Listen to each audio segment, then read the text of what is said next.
On vit dans une société où il y a beaucoup de solitude. En fait, l'effet secondaire le plus important que la pandémie a pu avoir sur les gens, c'est de nous avoir séparés et isolés. La solitude, je la vis depuis que j'ai 8 ans. J'ai une vie très monotone, dans le sens que je sors très peu, j'ai pas de nouvelles à annoncer. Divorcée et sans enfant, Mme Furness a 74 ans et vit seule depuis très longtemps. J'ai beaucoup moins de téléphone. À cause de la pandémie, les gens, ils pouvaient pas venir me voir chez nous. Puis en plus, avec mes médicaments, je suis immunosupprimée. Et avant la pandémie, elle a perdu la vue du jour au lendemain. Je me suis levée un dimanche matin, je voyais un pied par un pied quand je regardais par terre. Là, j'ai décidé d'aller à l'hôpital, puis à 5 heures l'après-midi, j'étais aveugle. Elle a réappris à s'organiser, encore une fois, seule. C'est que je suis devenue très insécure. Maintenant, j'ai quasiment peur de tout. Avant, j'avais peur de rien, là. Maintenant, le moindre son qui est anormal, ça attire mon attention. Si on me parle en même temps que je me déplace, je ne sais plus où m'orienter. Alors ça mène au découragement, puis ça mène à la dépression. Donc, on voit que c'est un problème extrêmement important. La solitude comme un problème de santé publique, la docteure Paul Lebel s'y intéresse depuis 2015. Les gens qui sont seuls ou qui vivent un isolement social ne sont pas conscients que ça amène des éléments importants sur leur santé. Quand j'ai lu les premières études qui démontraient l'influence de la participation et de l'isolement sur les maladies cardiovasculaires, sur le diabète, sur la dépression, l'anxiété, j'ai dit « Oh là là, il faut qu'on s'en occupe ». Et c'est d'ailleurs ce que font certains pays dans le monde.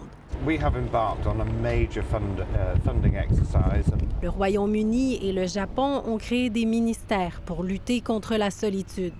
The U.S. Surgeon General today declared a new public health epidemic in America. Loneliness. Le médecin en chef aux États-Unis parle d'une épidémie de santé publique.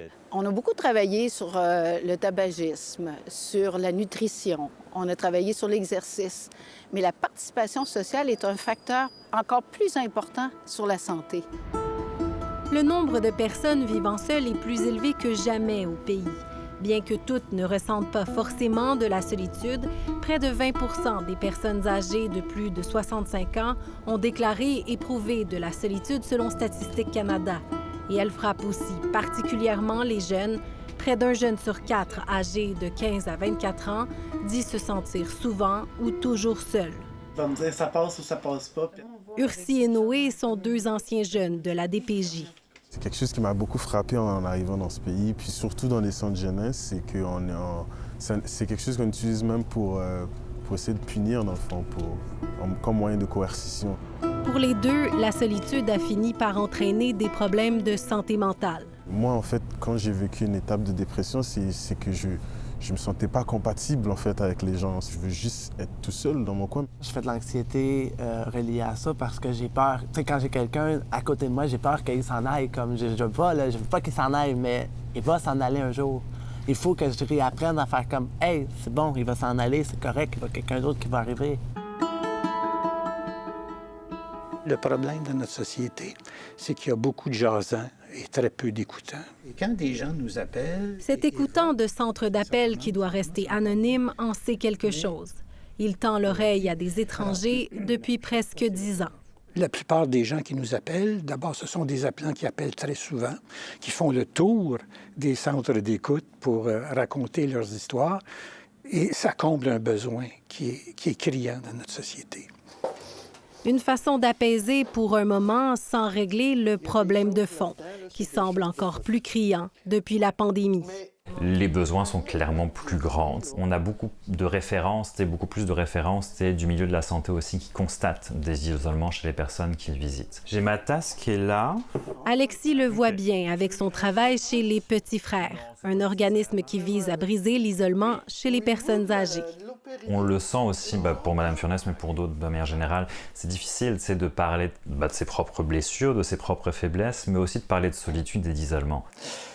Souvent, ces personnes-là, on se dit qu'il faut qu'on les apprivoise pour être capable de créer un mini-lien avec eux, puis petit à petit d'être capable de les ramener vers nous et donc vers une vie sociale un peu plus active. Des appels, des marches accompagnées, des petites visites, des activités de groupes communautaires. Pour s'attaquer à ce problème, il faut du temps et de la volonté. On investit moins dans la prévention et dans la promotion de la santé, qui sont beaucoup moins coûteuses comme mesures, mais qui rapportent beaucoup. Donc, on pourrait sauver des millions de dollars, éviter des hospitalisations, puis des mortalités prématurées chez les personnes. Car si la solitude est invisible, qu'elle se vit derrière des portes closes, on peut la briser collectivement.